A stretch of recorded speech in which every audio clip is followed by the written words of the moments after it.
أعوذ بالله بسم الله الحمد لله الصلاة والسلام على رسول الله.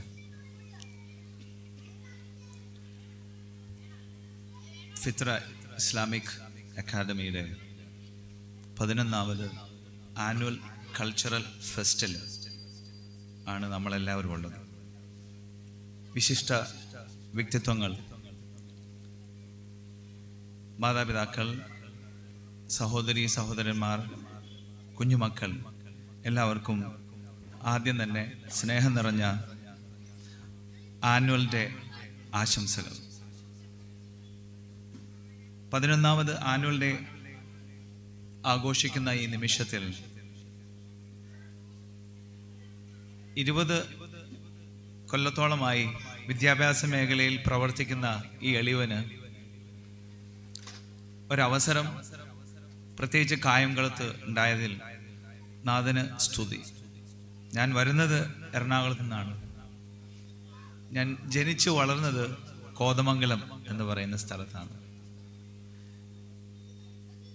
അള്ളാഹുവിൻ്റെ വലിയ ഒരു അനുഗ്രഹമാണ്. കഴിഞ്ഞ 22 കൊല്ലമായി ഞാൻ പ്രവർത്തിക്കുന്ന മേഖലകളിൽ, പ്രത്യേകിച്ച് വിദ്യാഭ്യാസ മേഖലയിൽ, അവിടെ നിന്ന് കിട്ടുന്ന ഒരു ഇസ്ലാമികമായ അന്തരീക്ഷം, ഞാൻ പ്രവർത്തിച്ച സ്ഥാപനങ്ങളിലെല്ലാം ഇസ്ലാമികമായ ഒരു അന്തരീക്ഷം ഉണ്ടാവാൻ, അങ്ങനെയുള്ള സ്ഥാപനങ്ങളിലും വ്യക്തിത്വങ്ങളുടെ കൂടെയും വർക്ക് ചെയ്യാനുള്ള ഒരു സൗഭാഗ്യം എനിക്കുണ്ടായിട്ടുണ്ട്. എൻ്റെ ചുരുങ്ങിയ 10-15 മിനിറ്റിനുള്ളിൽ ഇൻഷാ അല്ലാഹ് 2-3 കാര്യങ്ങൾ മാത്രം എന്നെയും എൻ്റെ മുമ്പിലിരിക്കുന്ന മാതാപിതാക്കളെയും അറിയിക്കുക എന്നുള്ളതാണ് എൻ്റെ ലക്ഷ്യം. കാരണം ഞാൻ വിശ്വസിക്കുന്നു, ഐ ബിലീവ് ഇൻ റിമൈൻഡർ. എല്ലാവർക്കും ഓർമ്മ, എപ്പോഴും ഓർമ്മിക്കണം, ദിക്ർ. അപ്പോൾ വിദ്യാഭ്യാസ മേഖലയിൽ പ്രവർത്തിക്കുന്ന ആളെന്ന നിലയിൽ ഓരോ ദിവസവും ഞാൻ എഴുന്നേൽക്കുമ്പോൾ അള്ളാഹുവിനെ ഓർക്കുന്നതിനോടൊപ്പം തന്നെ എൻ്റെ മനസ്സിൽ ഉണ്ടാവുന്ന ചില കാര്യങ്ങൾ ഇപ്പോഴും യാഥാർത്ഥ്യത്തിലേക്ക് വരാൻ സാധ്യതയുണ്ട്. തീർച്ചയായിട്ടും ഇൻഷാ അല്ലാഹ് അതിലേക്ക് ഉള്ള പ്രവർത്തനത്തിലാണ് ഈ കഴിഞ്ഞ 22 കൊല്ലമായി ഞാൻ ഉള്ളത്. ഒന്നുമില്ല, ഇന്ന് ഈ ദുനിയാവുണ്ടായിട്ട് ഏറ്റവും കൂടുതൽ സങ്കടപ്പെട്ട് ജീവിക്കുന്ന ശൈശവങ്ങളുള്ള നാടല്ല ലോകം. ഒന്നുകൂടെ അടിവരയിട്ട് പറയാം, ഏറ്റവും സങ്കടപ്പെട്ട് ജീവിക്കുന്ന ശൈശവം എന്ന് പറഞ്ഞാൽ ചൈൽഡ്ഹുഡ്, ഓക്കെ, 0 to 7, ജനിച്ച ആ നിമിഷം മുതൽ 7 വയസ്സ് വരെയുള്ള സമയമാണ് ശൈശവം, 1ാമത്തെ ഘട്ടം. ഇത് ഞാൻ പറഞ്ഞതല്ല കേട്ടോ, ഇത് കോട്ട് ചെയ്യുന്നത് നിങ്ങൾ ചിലപ്പോൾ കേട്ടിട്ടുണ്ടാവും. അദ്ദേഹത്തിൻ്റെ ഇസ്ലാമിക് തിങ്കറാണ്. അതോടൊപ്പം തന്നെ പല റിസർച്ചുകളുടെ അടിസ്ഥാനത്തിൽ അഹമ്മദ് പോൾ കീലർ, ബ്രിട്ടീഷുകാരനാണ്, അദ്ദേഹം നടത്തിയ സർവേയുടെ അടിസ്ഥാനത്തിലാണ് ഏറ്റവും കൂടുതൽ വിഷമിച്ച് ദുഃഖിച്ച് ജീവിക്കുന്ന ശൈശവങ്ങൾ ഉള്ള ഒരു യുഗമാണ്. കാരണം പലതുണ്ടാവാം, ഞാൻ അതിലേക്ക് പോകുന്നില്ല. മറിച്ച് എന്തുകൊണ്ടാവാം അത്? ഒരു കാരണം, ഒറ്റ കാരണം മാത്രം സൂചിപ്പിക്കാം. ആധുനികത, അതായത് modernity is really killing the childhood. നമ്മളായിട്ട് ഉണ്ടാക്കി വെച്ചിരിക്കുന്ന ഒരു മോഡേണിറ്റി ഉണ്ട്, നമ്മളായിട്ട് ഉണ്ടാക്കി വെച്ചൊരു മോഡേണിറ്റി. അതിന് കാരണവും നമ്മൾ തന്നെയാണ്. 3 സ്റ്റേജസ് ആയിട്ട് നമുക്ക് ഈ ലോകത്തിൻ്റെ ഒരു യാത്ര നമുക്ക് ഡിവൈഡ് ചെയ്യാം. ഒന്ന്, സെയിൻസ് അല്ലെങ്കിൽ സ്കോളേഴ്സ് ഭരിച്ചിരുന്ന ഒരു സമയം ഉണ്ടായിരുന്നു. നമ്മളെല്ലാം ഭരിച്ചിരുന്ന സ്കോളേഴ്സ് അല്ലെങ്കിൽ സെയിൻസ്, പണ്ഡിതന്മാർ ആയിരുന്നു, അവർക്കായിരുന്നു പ്രാമുഖ്യം. ഗവൺമെന്റ് ആയിക്കോട്ടെ, ഏത് മേഖലയിലും അവരുടെ ഒരു ആധിപത്യം ഉണ്ടായിരുന്ന ഒരു സമയം ഉണ്ടായിരുന്നു. അതാണ് ആദ്യത്തെ സ്റ്റേജ്. പിന്നീട് നമുക്ക് കാണാം അത് ഏറ്റെടുത്തത് വാരിയേഴ്സ്, അതായത് യോദ്ധാക്കൾ, യുദ്ധം ചെയ്യുന്ന അതായത് ലീഡേഴ്സ് ആയിട്ട് വന്നത് യോദ്ധാക്കളാണ്. അതുകൊണ്ട് നിങ്ങൾക്ക് കാണാം ഇപ്പൊ റോമിലും ഇറ്റലിയിലൊക്കെ പോയ പ്രതിമകൾ കൂടുതൽ യോദ്ധാക്കളുടേതാണ്. അത് രണ്ടാമത്തത്. മൂന്നാമത്തതാണ് ഇപ്പൊ നമ്മൾ അനുഭവിക്കുന്നത്. നമ്മളെ ഭരിക്കുന്നത് ഇവർ രണ്ടും അല്ല. അപ്പോ ആദ്യത്തേത് സ്കോളേഴ്സാണ്, ഞാൻ പറഞ്ഞു. അത് കഴിഞ്ഞ് പിന്നീട് യോദ്ധാക്കളായി. മൂന്നാമത്തെ ഒരു സിറ്റുവേഷനിലാണ് അപ്പൊ നമ്മളുള്ളത്. നമ്മൾ ഭരിക്കുന്നത് ആരാന്നറിയുമോ? മെർച്ചൻസ്, വ്യവസായികൾ. മെർച്ചൻസ്, വ്യവസായികളാണ് നമ്മെ ഭരിക്കുന്നത്. അതുകൊണ്ട് തന്നെ വ്യവസായികൾ എന്നുള്ള ആ വാക്ക് ഞാൻ ജനറലൈസ് ചെയ്യാന്ന് വിചാരിക്കരുത്. മോസ്റ്റ് ഓഫ് ദം ഒരൊറ്റ കാര്യം മാത്രമേ അവർക്കുള്ളൂ, പ്രോഫിറ്റ്. ഒറ്റ കാര്യം മാത്രമേ ഉള്ളൂ, പ്രോഫിറ്റ്. എല്ലാവരും അല്ല, ഞാൻ ഒന്നുകൂടെ പറയാണ്. പക്ഷേ മെജോറിറ്റി ഇന്ന് ദുനിയാവിലുള്ള ബിസിനസ് അല്ലെങ്കിൽ മെർച്ചൻസ്, അവരുടെ ഒറ്റ ലക്ഷ്യം പ്രോഫിറ്റ് മേക്കിംഗ് ആണ്, വേറെ ഒന്നുമല്ല. അതുകൊണ്ട് സംഭവിച്ചത് എന്താണ്? 3 ഘട്ടങ്ങളിലായി നാം വളർത്തിയെടുക്കേണ്ട മക്കളെ, 3 ഘട്ടങ്ങളായി നാം വളർത്തിയെടുക്കേണ്ട മക്കളെ ആ ബൈഫ്രിക്കേഷൻ മാറ്റാൻ അവർ ശ്രമിക്കുന്നു. അത് എങ്ങനെയൊന്നും പോകാൻ ഇപ്പൊ സമയമില്ല. ജസ്റ്റ് നിങ്ങൾക്ക് നിങ്ങൾ ചിന്തിക്കാൻ വേണ്ടി മാത്രം. എനിക്കും ചിന്തിക്കണം, കാരണം ചിന്തയാണല്ലോ മനുഷ്യനെ നയിക്കുന്നത്. അപ്പോ 3 ഘട്ടങ്ങളായി വളരേണ്ട ഒരു മനുഷ്യൻ ഈ മെർച്ചൻസ് നമ്മെ ഭരിക്കുന്നത് കൊണ്ട്, അവരുടെ പ്രോഫിറ്റ് മേക്കിംഗ് ഇന്റൻഷൻ കൊണ്ട് അൺഇന്റൻഡഡ് ആയിട്ടുള്ള കുറെ കോൺസിക്വൻസസ് നമ്മൾ അനുഭവിച്ചുകൊണ്ടിരിക്കുക. അതിലൊന്നാണ് നമ്മളുടെ മക്കൾ. അപ്പൊ എന്താണ് ഈ 3 സ്റ്റേജസ്? തീർച്ചയായിട്ടും മാതാപിതാക്കൾ അറിഞ്ഞിരിക്കണം. ചുരുങ്ങിയ വളരെ സിമ്പിളായിട്ട് എനിക്ക് പറയാൻ പറ്റുന്ന, സിംപ്ലിഫൈ ചെയ്യുന്ന അത്രയും ഞാൻ സിംപ്ലിഫൈ ചെയ്ത് പറയാം. ഒന്നാമത്തെ ഘട്ടം ഞാൻ ആദ്യം ആമുഖത്തിൽ സൂചിപ്പിച്ചു. ജനിച്ച 0 വയസ്സ് മുതൽ 7 വയസ്സ് വരെ ഉള്ള സമയം. ഈ സമയത്തിന് ആധുനിക വിദ്യാഭ്യാസ ചിന്തകർ പറയുന്നത്, അതിനൊരു പേരിട്ടിട്ടുണ്ട്, പ്ലേ. കേട്ടിട്ടുണ്ടാവും. ഇത് ആധുനിക ടേം ആണെങ്കിൽ ഇമാം ഗസാലി റഹിമഹുല്ലാഹ് അലി റളിയല്ലാഹു അൻഹുവിനെ കോട്ട് ചെയ്തുകൊണ്ട് ഇതേ കാര്യം പറയുന്നു. 0 വയസ്സ് മുതൽ 7 വയസ്സ് വരെ. കളി എന്ന് പറഞ്ഞില്ല, but they are supposed to play. അതുകൊണ്ട് തന്നെയാണ് പ്രവാചകൻ സല്ലല്ലാഹു അലൈഹി വസല്ലം പറഞ്ഞിട്ടുണ്ട്, നിങ്ങളുടെ കുട്ടികളുടെ കൂടെ കളിക്കാൻ 7 വയസ്സ് വരെ. എൻ്റെ മുമ്പിൽ പണ്ഡിതന്മാരുണ്ട്. 7 വയസ്സ് വരെ കുട്ടികളുടെ കളിക്കാനാണ് പറഞ്ഞത്, പഠിപ്പിക്കാൻ പറഞ്ഞിട്ടില്ല. കളിക്കാനാണ് പറഞ്ഞത്. അപ്പൊ അതൊരു ഡൈക്കോട്ടമസ് ആയിട്ട് തോന്നണ്ട. എന്തിനാണ് പിന്നെ സ്കൂൾ, ക്ലാസ് റൂമുകൾ, എഴുത്ത്, വായന ഇതെല്ലാം സ്റ്റോപ്പ് ചെയ്യാനാണോ പറയുന്നത്? ഒരിക്കലും അല്ല. പക്ഷേ നമ്മൾ അവരെ പഠിപ്പിക്കേണ്ടത് കളിയിലൂടെ ആവണം എന്നതാണ്. അങ്ങനെ കൂട്ടാം. അപ്പൊ ഒന്നാമത്തെ സ്റ്റേജ് 7 വയസ്സെന്ന് പറഞ്ഞാൽ ഏകദേശം 2ാം ക്ലാസ് വരെ. ആധുനിക ശാസ്ത്രം പറയുന്നു 10 വയസ്സ് വരെ എന്നാ പറയുന്നത്. ഇപ്പൊ ടോണി വാഗ്നർ അദ്ദേഹത്തിന്റെ ബൈഫ്രിക്കേഷനിൽ, അദ്ദേഹത്തിന്റെ ഒരു ബുക്ക് ഉണ്ട്, ക്രിയേറ്റീവ് ഇന്നോവേറ്റേഴ്സ് എന്ന് പറഞ്ഞ ബുക്കിൽ അദ്ദേഹം പറയുന്നു 10 വയസ്സ് വരെ it is suppose to play. കുട്ടികൾ കളിക്കണം എന്നാണ്. കളിച്ചായിരിക്കണം പഠിക്കേണ്ടത്. അതുകൊണ്ടാണല്ലോ പ്ലേ ബേസ്ഡ് മെത്തേഡ് എന്നൊക്കെ പറഞ്ഞിട്ട് നമ്മുടെ അപ്രോച്ചസ്, മെത്തഡോളജീസ് ഒക്കെ വന്നത്. അപ്പൊ ഒന്നാമത്തെ ഘട്ടം കുട്ടികൾ കളിക്കണം എന്നാണ്. അതിന് കാരണം ഇവിടെ സൂചിപ്പിച്ചു, ഹോളിസ്റ്റിക് ഡെവലപ്മെന്റിന്റെ കാര്യം. ഹോളിസ്റ്റിക് ഡെവലപ്മെന്റ് എന്ന് പറയുന്നത് ഒരു മനുഷ്യന്റെ 5 ഘടകങ്ങളാണ്. 1 സ്പിരിച്വാലിറ്റി, 2 വൈകാരിക തലം, 3 ശാരീരിക തലം, 4 ക്രിയേറ്റീവ് ഇമാജിനേഷൻ, 5 ഭൗതിക തലം. ഓക്കെ, ഈ 5 കാര്യങ്ങളും ഒരേപോലെ വളരണം. എവിടെ? സ്കൂളിൽ അല്ലെങ്കിൽ നല്ലൊരു വിദ്യാഭ്യാസ സ്ഥാപനത്തിൽ. തീർച്ചയായും എനിക്ക് 100% ഉറപ്പാണ്, ഫിത്ര ഇസ്ലാമിക് അക്കാഡമിയിൽ ആ ഹോളിസ്റ്റിക് ഡെവലപ്മെന്റ് ഉണ്ട്.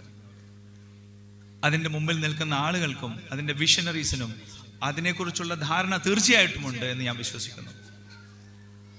ഒന്നാമത്തേത് spiritual, 2 emotional, 3 physical, 4 creative imaginative, 5 ഭൗതികം. ഞാൻ അവസാനമാണ് ഭൗതികത പറഞ്ഞത്, എന്തോന്നാന്ന് ഞാൻ പറയാം. അപ്പോ സ്റ്റേജ് 1 ഞാൻ പറഞ്ഞല്ലോ, 0 വയസ്സ് മുതൽ 7 വയസ്സ് വരെ. ഇവിടെ ഭൗതിക തലത്തിന് യാതൊരു പ്രസക്തിയുമില്ല. നിങ്ങൾ എനിക്ക് കല്ല് വെച്ചറിഞ്ഞോ, no problem, I am challenging. ഭൗതിക തലത്തിന് അതിന്റെ ലാസ്റ്റ് പ്രയോറിറ്റി ഉള്ളൂ. ഏറ്റവും ആദ്യത്തെ പ്രയോറിറ്റി ഏതെന്നറിയാമോ? ഈ 5 കാര്യങ്ങളിൽ കുട്ടികളോട് കളിക്കാനല്ല പറഞ്ഞേ, കളിക്കാനാ പറഞ്ഞേ. പ്രവാചകൻ പറഞ്ഞിട്ടുണ്ട്, ഒരു തർക്കവും ഇല്ല. ആധുനിക ശാസ്ത്രം വിട്, കളിക്കാനാ പറഞ്ഞത്. എങ്കിൽ ഭൗതിക തലത്തിന് യാതൊരു പ്രസക്തിയുമില്ല. അവിടെ ഉള്ളത് എന്താണെന്നറിയാമോ? 1 സ്പിരിച്വാലിറ്റി അല്ല, 2 ഇമോഷണൽ ഉണ്ട്, 3 ഫിസിക്കൽ ഉണ്ട്, 4 ഇമാജിനേറ്റീവ്, ക്രിയേറ്റീവ്. ഈ 3 കാര്യങ്ങളാണ് ആദ്യത്തെ പ്രയോറിറ്റി. ഒരു മകനെ അല്ലെങ്കിൽ മകളെ വളർത്തുമ്പോൾ ആദ്യം 0 വയസ്സ് മുതൽ 7 വയസ്സ് വരെ നമ്മൾ ശ്രദ്ധിക്കേണ്ടത് എഴുത്തും വായനയും പൂർണ്ണമായി ഒഴിവാക്കണം എന്നല്ല ഞാൻ പറയുന്നത്.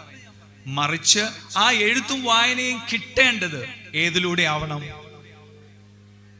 അവനെ ഇമോഷണലി എൻഗേജ് ചെയ്തുകൊണ്ടാവണം, അവന്റെ ക്രിയേറ്റിവിറ്റിയെ ഉദ്ദീപിച്ചുകൊണ്ടാവണം, അവന്റെ ശാരീരികമായ വളർച്ച ഉറപ്പുവരുത്തിയതിന് ശേഷമാവണം എഴുത്തും വായനയും കൊടുക്കേണ്ടത്. ഏത് വയസ്സ് വരെ? 7 വയസ്സ് വരെ. എഗ്രി? അതുകൊണ്ട് വീട്ടിൽ വടി വെച്ച് പഠിപ്പിക്കേണ്ട കാര്യമൊന്നുമില്ല. ഹോംവർക്ക് എന്ന് പറഞ്ഞ പരിപാടിയില്ല. കുട്ടികൾക്ക് ഹോംവർക്ക് ഇല്ല 7 വയസ്സ് വരെ. അപ്പൊ അതാ ഒന്നാമത്തെ സ്റ്റേജ്. 2ാമത്തെ സ്റ്റേജ്, അപ്പൊ നമ്മൾ ആദ്യത്തെ ഈ 5 ഘട്ടങ്ങൾ, 5 കാര്യങ്ങൾ പറഞ്ഞല്ലോ: spirituality, emotional, physical, imaginative and cognitive. That is the final. അപ്പൊ ഏറ്റവും ആദ്യം കിട്ടേണ്ടത് ഇമാജിനേഷനും ഫിസിക്കലും ഇമോഷണലും. അതുകൊണ്ട് കുട്ടികൾക്ക് മാതാപിതാക്കളും സ്കൂളും KG മുതൽ 2ാം ക്ലാസ് വരെ നമ്മളുടെ കരിക്കുലത്തിൽ മസ്റ്റായിട്ട് ഉണ്ടാവണം അവന്റെ വൈകാരിക തലത്തിലുള്ള വളർച്ച, ശാരീരിക തലത്തിലുള്ള വളർച്ച, ഇമാജിനേറ്റീവ് ആയിട്ടുള്ള വളർച്ച. അതിൻ്റോടൊപ്പം we can have reading, writing, mathematics, fine. 2ാമത്തേത് 7 വയസ്സ് മുതൽ 13 അല്ലെങ്കിൽ 14 വയസ്സ് വരെ. അതാണ് 2ാമത്തെ സ്റ്റേജ്. ഇതിന് ടോണി വാഗ്നർ പറയുന്നു പാഷൻ പീരീഡ് എന്നാ പറയാ. പാഷൻ. ഒരു കുട്ടിക്ക് പാഷൻ ഉണ്ടാവുക. നമുക്കറിയാം നമ്മുടെ കുട്ടികൾക്ക് ഇപ്പോഴത്തെ പാഷൻ എന്താ? Football, right? എല്ലാ കുട്ടികളും ചോദിച്ചു കഴിഞ്ഞാൽ എനിക്ക് ഫുട്ബോളർ ആവണം, അല്ലെങ്കിൽ ക്രിക്കറ്റേഴ്സിന്റെ നെയിംസ് ആയിരിക്കും കൂടുതൽ വരിക. പക്ഷെ അവിടെ നമ്മൾ പരാജയപ്പെട്ടത് ഞാൻ ആദ്യം പറഞ്ഞു, അതിലേക്ക് പോകാൻ സമയമില്ല. ഓക്കെ, നമ്മൾ പരാജയപ്പെട്ടു. എന്തുകൊണ്ടാണ് കുട്ടികൾ അങ്ങനെ പറയാൻ കാരണം? It's all because of the merchant, they are doing the business. Okay, അപ്പോ 2ാമത്തേത് 7 വയസ്സ് മുതൽ 13-14 വയസ്സ് വരെയുള്ള സമയം. ഇവിടെ ക്ലാസ് റൂമുകളിൽ നമ്മളുടെ കുട്ടികൾക്ക് എന്ത് കിട്ടണം? പാഷൻ ഉണ്ടാവണം. ഈ സമയത്തിന് ശാസ്ത്രം പറയുന്ന പേരാണ് ഡിസേൺമെന്റ്, അല്ലെങ്കിൽ സെൻസറി പെർസെപ്ഷൻസ് ഒക്കെ നടക്കുന്ന സമയം, തിരിച്ചറിയാൻ പറ്റുന്ന സമയം. അപ്പൊ 2ാം ക്ലാസ് വരെ 2ാം ക്ലാസ് 7 വയസ്സ് വരെ തിരിച്ചറിവ് ആയിട്ടില്ല എന്നർത്ഥം. They are more into metaphysical world എന്ന് ഞാൻ പറയും. ജനിച്ച കുട്ടി 7 വയസ്സ് വരെ നമ്മളെക്കാൾ കൂടുതൽ അടുത്തത് പടച്ച തമ്പുരാനായിട്ടാണെന്ന് ഞാൻ പറയും, അല്ലെങ്കിൽ ശാസ്ത്രം പറയും, അല്ലെങ്കിൽ അങ്ങനെ തന്നെയാണ്. അവർ ഇന്നസെന്റ് ആണ്, ഫിത്രത്തിന്റെ സമയമാണ്. നമ്മളാണ് അവരെ എന്താക്കണത്? മോശമാക്കണം. നമ്മൾ ഈ കളിക്കുന്ന സമയത്ത് അധികം അവരുടെ മേൽ ഇടപെടാൻ പാടില്ല. അവർക്ക് കൊടുക്കേണ്ട 4 കാര്യങ്ങളുള്ളൂ. പ്രൊട്ടക്ഷൻ, ഫുഡ്, ഭക്ഷണം, നേർച്ചർ. ഇങ്ങനെ വളരുണ്ടോ, കൈ വളരുണ്ടോ, കാല് വളരുണ്ടോ നോക്കുക, നേർച്ചർ. എന്തെങ്കിലും വൈറ്റമിൻസ് ഡെഫിഷ്യൻസി ഉണ്ടോ നോക്കുക, എന്തെങ്കിലും പ്രശ്നമുണ്ടോ നോക്കുക, നേർച്ചർ. നമ്മളൊരു സസ്യം നട്ടു കഴിഞ്ഞാൽ ഇങ്ങനെ നമ്മൾ എല്ലാ ദിവസവും പോയി നോക്കാറില്ലേ? സെയിം, അതിനെ നേർച്ചർ ചെയ്യുക. പിന്നെ എന്താണ്? ലവ്, സ്നേഹം കൊടുക്കുക. 4 കാര്യങ്ങൾ കൊടുത്താൽ ഞാൻ പറഞ്ഞ 3 കാര്യങ്ങളും കിട്ടി. എന്തൊക്കെയാണ്? ആദ്യം പറഞ്ഞില്ല, ഇമോഷണൽ കിട്ടി, ഫിസിക്കൽ കിട്ടി, ഇമാജിനേഷൻ വരും. Let them play. അവരുടെ ഇഷ്ടത്തിന് കളിക്കുക. നമ്മൾ കൊണ്ടിട്ട് ഇന്നത് കളിക്കരുത് പറയുക, അവരുടെ ഇഷ്ടത്തിന് കളിക്കുക. കണ്ടിട്ടുണ്ടോ ചെറിയ പ്രായത്തിലുള്ള കുട്ടികൾ? നമ്മളൊക്കെ കളിച്ചിട്ടുണ്ടാവും. ചിരട്ടപ്പുട്ടൊക്കെ ഉണ്ടാക്കി കളിച്ചിട്ടുണ്ട്, അച്ഛനും അമ്മയുമായിട്ട് കളിച്ചിട്ടുണ്ട്. കുട്ടികൾ കണ്ടിട്ടുണ്ടോ ഒരു ലോകം എടുത്തിട്ട് അതിന്റെ മുകളിൽ ഇരുന്നിട്ട് ഇങ്ങനെ തുഴയും. അവർ വിചാരിക്കുന്ന ഒരു ഒറിജിനൽ തുഴയാന്നാണ് വിചാരം. ഇമാജിനേറ്റീവ് പ്ലേ അവർക്കത് ആവശ്യമാണ്. അതെവിടെ നടക്കണം? ക്ലാസ് റൂമുകളിൽ നടക്കണം. അപ്പോൾ അതിൽ നിന്ന് മാറി 7 വയസ്സ് മുതൽ 14 വയസ്സ് വരെ ഡിസേൺമെന്റ് അല്ലെങ്കിൽ സെൻസറി പെർസെപ്ഷൻ ഉണ്ടാവുന്ന സമയത്ത് ലെറ്റ് ദം ലേൺ. ഇപ്പൊ പഠിക്കേണ്ട സമയം. 7 വയസ്സ് മുതൽ 14 വയസ്സ്. ഇത് രണ്ടാമത്തെ കാറ്റഗറി. മൂന്നാമത്തത് അലി റളിയല്ലാഹുവിന്റെ ഭാഷയിൽ പറഞ്ഞു കഴിഞ്ഞാൽ ബിഫ്രണ്ട്. 9ാം ക്ലാസ് 10ാം ക്ലാസ് ആവുമ്പോൾ നമ്മുടെ മക്കളുടെ കൂട്ടുകാരാവണം. ഉമ്മയും വാപ്പയും മക്കളുടെ കൂട്ടുകാരാവണമെന്ന് ഞാൻ പറഞ്ഞതല്ല, പണ്ഡിതന്മാരുണ്ട്, ചോദിച്ചോളൂ. അലി റളിയല്ലാഹു അൻഹു പറഞ്ഞു ബിഫ്രണ്ട്. 0 വയസ്സ് മുതൽ 7 വയസ്സ് വരെ ഞങ്ങൾ കളിപ്പിക്കുക കുട്ടികളെ. 7 വയസ്സ് മുതൽ 14 വയസ്സ് വരെ പഠിക്കുക. അതിനുശേഷം അവരുടെ സുഹൃത്താവുക. എന്താണ് ഈ സുഹൃത്ത്? ആധുനിക ശാസ്ത്രം പറയുന്നു പേർപ്പസ്, ലക്ഷ്യബോധം ഉണ്ടാക്കി കൊടുക്കുക. പേർപ്പസ് എന്താണ്? പേർപ്പസ് നന്നായി കളിച്ച കുട്ടി, നന്നായി പാഷനേറ്റ് ആയ കുട്ടി, അവൻ ഒബ്വിയസ്ലി 14 വയസ്സ് മുതൽ 21 വയസ്സ് വരെ അവന്റെ role model, he will find his role model. അത് ചിലപ്പോൾ വാപ്പയാവാം, ചിലപ്പോൾ അങ്കിളാവാം, ചിലപ്പോൾ മാമയാവാം, ചിലപ്പോൾ ഉമ്മയാവാം, ചിലപ്പോൾ ടീച്ചറാവാം, അല്ല നല്ലൊരു വ്യക്തിത്വം ആവാം. അതായിരിക്കും അവന്റെ പാഷൻ. ഇങ്ങനെ ഒരു കുട്ടിയുടെ വളർച്ചയിൽ ഒരു സമൂഹത്തിന്റെ ഇടപെടൽ വരുന്നത് അപ്പോഴാണ്.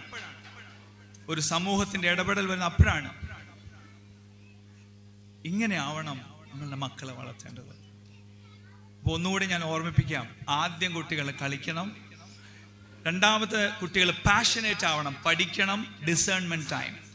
മൂന്നാമത്തെ സ്റ്റേജ് 14 വയസ്സ് മുതൽ 21 വയസ്സ് വരെ നമ്മളുടെ കുട്ടികളുടെ കൂടെ ബിഫ്രണ്ട് ആവുക. അതോടൊപ്പം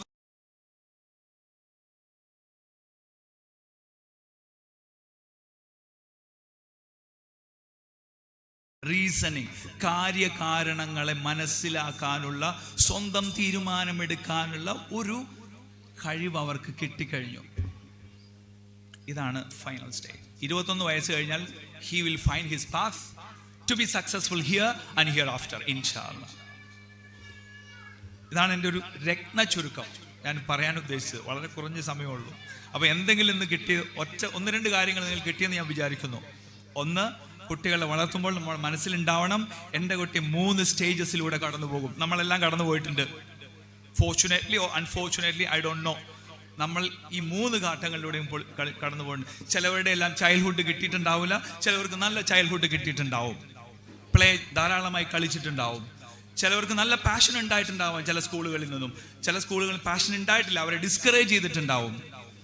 മൂന്നാമത്തെ സ്റ്റേജ് മിക്കവാറും എല്ലാവർക്കും റീസണിങ് കപ്പാസിറ്റി കിട്ടിയിട്ടുണ്ടാവും, കാര്യകാരണങ്ങളെ തിരിച്ചറിയാനും അങ്ങനെ സ്വന്തമായി തീരുമാനമെടുത്ത് ഇഹലോകത്തെയും പരലോകത്തെയും വിജയത്തിലേക്ക് പ്രവർത്തിക്കുന്ന ഒരു പേർപ്പസ് ഉള്ള ഒരു ഇൻഡിവിജ്വലായി വളർന്നു വന്നിട്ടുണ്ടാവും നമ്മളുടെ ഇടയിൽ.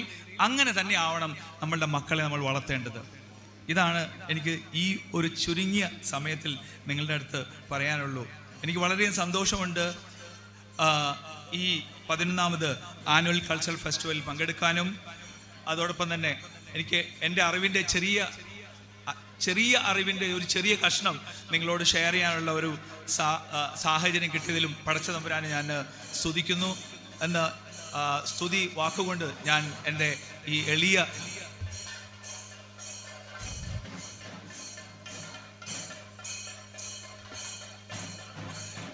അതുകൊണ്ട് ഞാൻ